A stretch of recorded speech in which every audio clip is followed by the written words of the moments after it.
I'm Sarah Brown. I'm a senior editor at the Chronicle of Higher Education.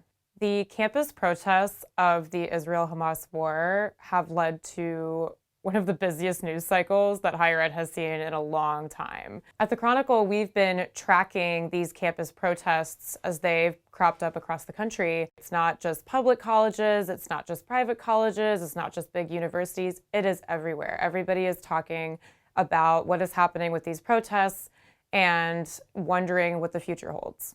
When we think about student activism, we're still talking about the anti-Vietnam War protests. We still talk about the protests of South African apartheid. So I think it is fair to say that the student activism that we're seeing right now is going to have a long tail. Now, it's kind of hard to know exactly what that is going to look like, a few months and years down the road. It feels like we're still in the middle of the news as it's unfolding.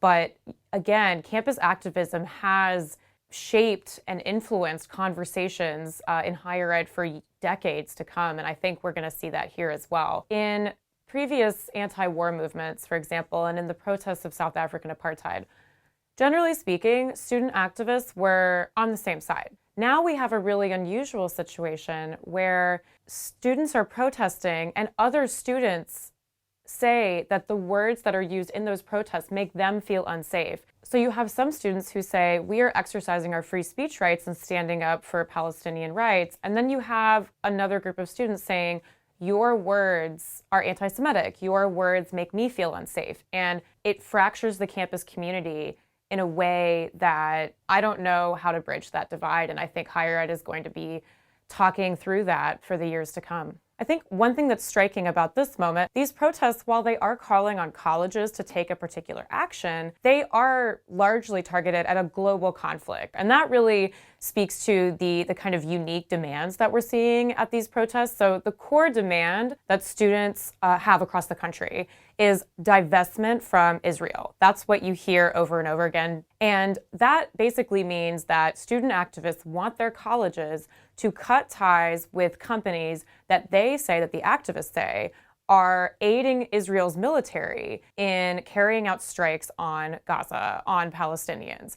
And so their core demand has to do with, what they see as protecting and standing up for the rights of the Palestinian people. And the challenge is that colleges say, we aren't going to do that, right? And so that also strikes me about these protests compared to previous protests. When students have called for example, more funding for diversity programs, more funding for sexual assault prevention programs, that's a thing that colleges can do and that they have been willing to do in many cases. So far, colleges have generally been unwilling to commit to any kind of divestment in Israel, and college leaders typically oppose boycotts on principle. A couple of things have really stuck out to me about these protests on social media, these videos of student protesters and in some cases faculty members being arrested.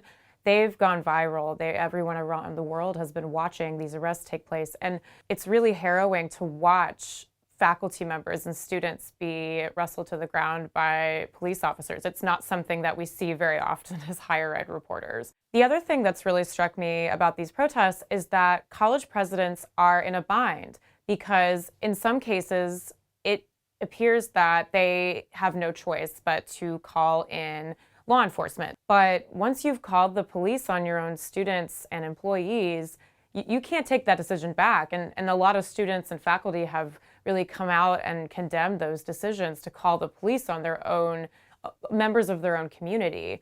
I think presidents of colleges and universities are just in such a difficult position. For example, Columbia University's president is taking a lot of criticism for calling the police on protesters again this week, while the chancellor of the University of California at Los Angeles is getting criticism for not calling the cops in quickly enough. And so it really feels like college presidents are in a no-win situation. I think that colleges are going to be debating questions about speech and protests for months and years to come. Colleges have already been revising their policies on protests because of the uptick in activism related to the Israel-Hamas war. They're trying to define what constitutes a disruptive protest. What is so disruptive that it can no longer be considered a protest and is now a violation of university policy? Those are some really tricky questions that colleges are going to have to sort through, because if you talk to activists, right, they would argue that protests are designed to be disruptive.